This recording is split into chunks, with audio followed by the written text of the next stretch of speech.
welcome back to my channel. My name is Tish. In today's video we're going to exercise our right to vote. So we're heading to the voting polls.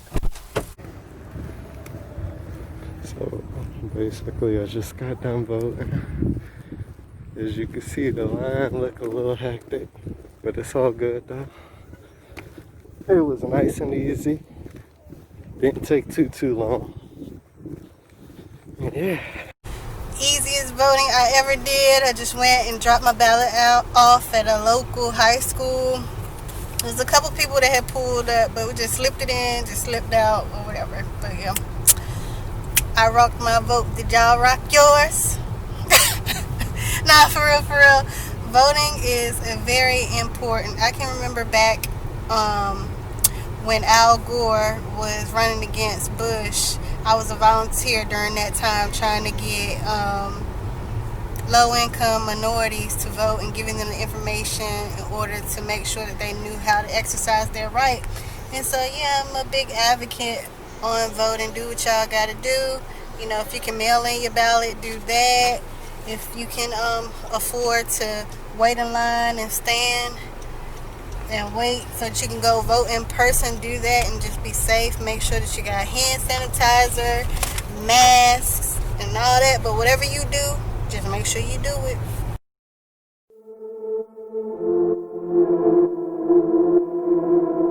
Do something a little different, still in the spirit of Halloween. If you haven't noticed, I've been trying to do treats and decoration and talking about Halloween movies and different things like that. So I thought it would be pretty cool to tell you guys about the time that I think I lived in a haunted house. Yes, a haunted house. So when I was in about, I think it was middle school. It had to have been middle school, yeah. So in middle school, me and my family, we moved into this house. When I was in middle school, me and my family, we moved into this big house in the middle of downtown, in my hometown. The house was really big. It sat on the corner of like two big main streets in my hometown. I'm not gonna give y'all the street names because I don't want nobody doing no digging.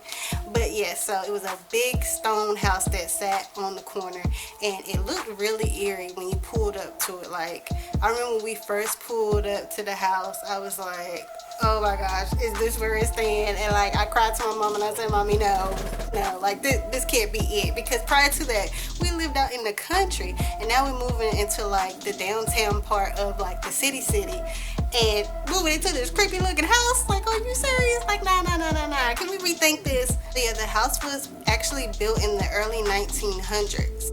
So yeah, we ended up moving into that house, and straight off the bat, I just got bad vibes. Like, as soon as I walked in the door, walked in the living room, I was like, I'm getting bad vibes. I don't really know about, you know, the whole living situation. The house was a lot more spacious than what we were used to. It was actually a 2-story home. Yeah, and it was pretty cool because it wasn't too far away from some of our relatives, and so they would come by and visit us a lot more often than they would, you know, back when we lived in the country. But yeah, so in the course of us living there, I was told by someone that there were things that occurred in that house prior to us living there. The house sat on what is a very historic street in my town.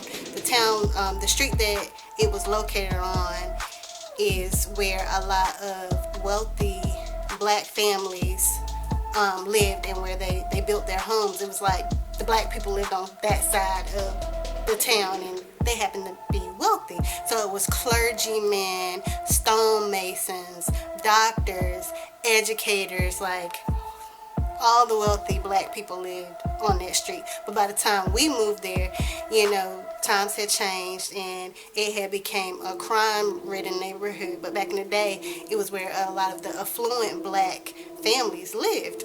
So the story goes that I believe it was either a doctor or a mortician.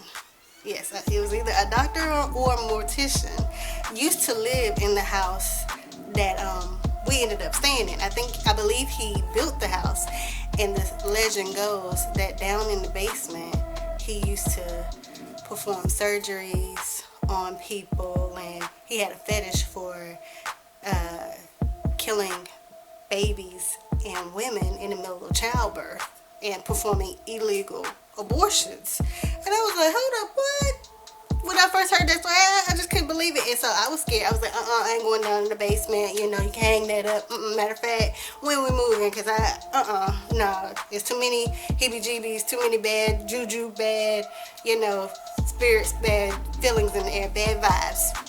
In the course of us living there, I started noticing some very strange and unexplained encounters that were happening in the house. Like, for instance, I would feel like a cold presence sweep past me, or like feel like eyes were watching me. And there's even been instances where I was like outside the house in the backyard, and I'll turn around and look, and I swear I saw somebody staring at me from one of the upstairs bathrooms. And then when I go in the house, there's nobody there. It was very strange. My room in particular was a room that like really creeped me out. I did not like to stay in that room. But yeah, my room had an attic, and I noticed that different things would appear in my room out of nowhere, like different toys that I'd never seen before, different letters, and all sorts of things would just like appear. And at first I thought like maybe it was coming out of the attic, but there was really nothing to explain where the stuff was coming from, because when we moved in there was nothing there. So where did it come from? At the time we had a dog that was living with us. I'll never forget him. His name was Snookums. He was the cutest little dog. He was a little Cocker Spaniel part Dachshund. He was a feisty little thing. But yeah, we had Snookums. He was one of the first dogs we ever had. It was really dear to my heart. But yeah, so our dog started acting very strange. Our dog would start barking at things, and we'd be looking like, what are you barking at? There was like no explanation to why he would like go crazy, and scratching at the door, trying to get out. He would also start whining, and he was just acting crazy. He'd start running through the house, like he'd be in one room by himself, something would happen, he'd run out and just start acting scared and freaking out. And I'm like, what the world? So one day Snookums was like, you know what? I done had enough of y'all. Peace. And he ran away.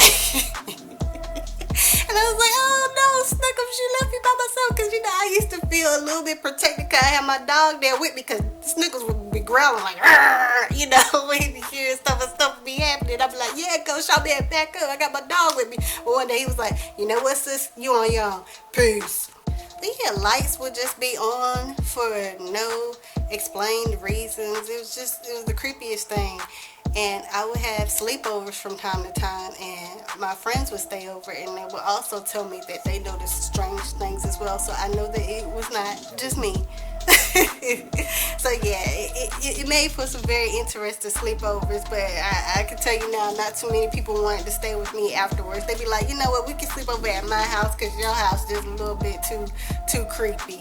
So a few years ago, I actually wanted to go back to the house because I wanted to see what it was like, to see the house now that I'm an adult, and try to like relive some of the things that I went through. I know that's so crazy, right? Like, why you gonna go back to the scene of the hauntedness? Like, what the world, girl? What's wrong with you? But yeah, I did. I tried to go back to the house, but the house is gone now. Like, it's a lot. I don't know if maybe the house burned down, but I'm like, how would the house burn down? Because it was made of stone. I don't understand. But yeah, the house is gone. I don't know if it was demolished or what. I've been trying to look online to see if I can get some type of explanation as to why the house is no longer there. But yeah, it's gone now. Alright, so I hope that you all enjoyed this video. Don't forget to hit the like button, and if you're not already, subscribe to the channel, because you know you're going to want to see some more of me. Alright, well, I'll see you in the next video. Bye.